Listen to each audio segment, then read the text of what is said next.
Hey guys, don't forget to subscribe to the channel, leave a comment down below, let me know what you think. Now let's get into today's video.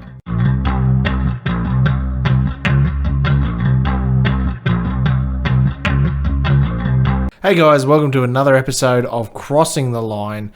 Now we're going to take a look at this story here, and I'm going to say I called it, not the only one, but US dismisses utterly false report on Nordstream pipeline bombings. Now, if you had any idea of whatever happened with the Nord Stream 2, you would obviously come to the conclusion that Russia would not blow up its own pipeline. What would be the point when they could literally turn off a nozzle, turn off a valve on one end of it in the middle of Russia, and it would defeat the purpose of anyone blowing it up? It's one simple valve would shut down the whole thing. Now, there was widespread speculation that England and America, some joint task force, blew up Nord Stream 2, and it looks like it's the case. A bombshell report claiming the United States was responsible for the bombing of the Nord Stream pipeline last year has been blasted as utterly false by the White House. Now, the White House even coming out and saying anything about it, red flag for me. I don't know about you. But we'll get into this story here from Technology and Innovation, news.com.au. But we'll get into the story here. From news.com.au. US dismisses utterly false report on Nord Stream pipeline bombings. A bombshell report claiming the US was responsible for the bombing of the Nord Stream pipelines last year has been blasted as utterly false. A bombshell report claiming the US was responsible for the bombing of Russia's Nord Stream pipelines in the Baltic Sea last year has been blasted as utterly false by the White House. The veteran investigative journalist Seymour Hersh, a former Pulitzer Prize-winning reporter from the New York Times and the New Yorker, has made explosive claim on Wednesday in his first piece at the Substack blogging platform. The article was based on an account from an unnamed national security source with direct knowledge of the operational planning alleged the US sabotaged the Russia to Germany gas pipeline via a series of underwater blasts in September 26, after planning the remotely detonated explosive 3 months earlier under the cover of Baltops 22 NATO exercise. This utterly false and complete fiction, the White House National Security Council spokeswoman said. Adrienne Watson said in a statement to Reuters. The CIA and the State Department also categorically denied the report. According to Hersh, President Joe Biden gave the order after months of back and forth discussion between the White House, CIA, and the Pentagon after the planning of the attack began in December 2021.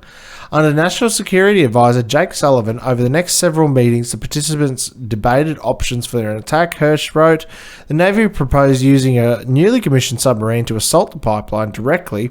The Air Force discussed dropping bombs and delayed fuses that could be set off remotely. The CIA argued that whatever was done, it would have to be covert. Everyone involved understood the stakes. This is not the kiddie stuff, the source said. If the attack was traceable to the United States, it is an act of war. The article claims the working group eventually settled on a plan using specialist US deep sea divers supported by Norwegian counterparts to plant shaped C4 charges on the 4 pipelines 80 meters underwater. The Norwegians also had a solution to the crucial question on which the operation should take place, Hersh wrote. Every June for the last 21 years, the American Sixth Fleet, whose flagship is based in Gaeta, Italy, south of Rome, has sponsored a major NATO exercise in the Baltic Sea involving scores of allied ships throughout the region. The current exercise, held in June, would be known as Baltic Operations 22, or the Baltops 22. Norwegians proposed that this would be the ideal cover to plant the mines. The explosives were initially intended to go off after a 48-hour timer, Hersh wrote, but at the last minute the White House had second thoughts, worrying it would be too obvious that the Americans would be involved. A solution was hastily worked out. The planned explosives would instead be remotely detonated via sonar signal on Mr. Biden's orders, the article claimed. On September 26, 2022, A Norwegian Navy P-8 surveillance plane made a seemingly routine flight and dropped a sonar buoy, Hirsch wrote. The signal spread underwater, initially on Nord Stream 2 and then on Nord Stream 1 a few hours later. The high-powered C4 explosives were triggered and 3 of the 4 pipelines were put out of commission. Within a few minutes, pools of methane gas that remained in the shuttered pipelines could be seen spreading on the water surface, and the world learned that something irreversible had taken place. Moscow had reportedly accused the West of being behind the explosions, which occurred with the executive economic zones, Sweden and Denmark, that destroyed 3 of the 4 pipelines that would make up Nord Stream 1 and 2. A Danish-Swedish report released in October concluded the leaks were caused by underwater explosions corresponding with hundreds of kilograms of explosives, but did not identify a suspect. Construction of the Nord Stream 2 pair of pipelines was completed in September 2021 and would have doubled the amount of cheap gas available in Germany and Western Europe. The project was opposed by Republicans in Washington, never went into operation after Germany pulled off certification days before Russia's invasion of the Ukraine in February 2022. I mean, it all tracks, doesn't it? It makes sense that America would blow it up to jack up the prices of gas and natural gas going into Germany. I mean, if they're suckling on the teat of Russia all the time, and then that is suddenly cut off, at least to a large extent, then they're going to have to go out and try to get some resources from somewhere else and maybe not be so reliant on Russia, and that actually have some sort of pushback on Russia so they're not so dependent on them. But as you can see, Europe is suffering through the winter. People aren't able to heat their homes. People are getting power turned off. They can't afford to pay their bills, and it's really, really affecting the everyday European person. It doesn't affect people who work in Parliament or work in the high echelons of government, because they always have enough money to pay for whatever bill they need, and they make sure of that. In the immediate aftermath of the pipeline bombing, the American media treated it like an unsolved mystery, Hearst wrote. Russia was repeatedly cited as a likely culprit, spurred by the calculated leaks from the White House, without ever establishing a clear motive for such an act of self-sabotage beyond a simple retribution. Russia's foreign ministry on Wednesday called for the US to answer the facts presented by Hirsch's piece. We have repeatedly stated that Russia's position and involvement of the United States and NATO, noting that they said not to hide it, bragging that the whole world about their intention to destroy the civilian infrastructure through which Europe received Russian energy resources, spokeswoman Maria Zakharova wrote on a telegram. We have also regularly underscored the reluctance of Denmark, Germany and Sweden to conduct an operation investigation and the opposition to Russia's participation in it, and this is despite the fact that our country has suffered huge costs. Now the White House should comment on all these facts.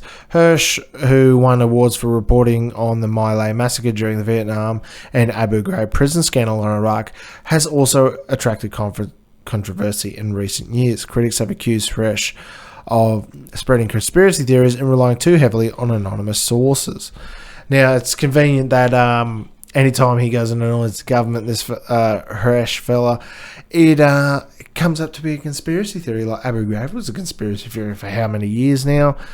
And it just goes to show that in a few years' time that we'll know that this was the US and they'll get away with it. They started escalating this war for whatever reasons they have, and they're cutting off natural gas to Europe to cause a divide between Russia and the rest of Europe. I mean, they're way too dependent on Russia anyway in Europe, and that's not the fault of the everyday European person. Maybe it is to the extent of who they vote for, but they don't deserve to be suffering because of America and their world policing powers that seem to be really askew and off point at this point. I mean, it looks like they're pushing for World War III half the time. And it's like, surely no one wants World War III. But, I mean, with all these balloons flying around, getting shot down, UFOs, whatever you want to call them, them blowing up Nord Stream 2, escalating it further, and then they're sending tanks into Ukraine, it makes you wonder who or what is pushing for World War III and why they're pushing for this inevitable cataclysm that we're going towards and that we're hurtling towards at this point. What do you guys think anyway? Let me know down in the comments below, and I'll see you guys in another episode of Crossing the Line. Thanks for watching. Don't forget to share, like, and subscribe. Leave a comment down below, and I'll see you guys in the next video.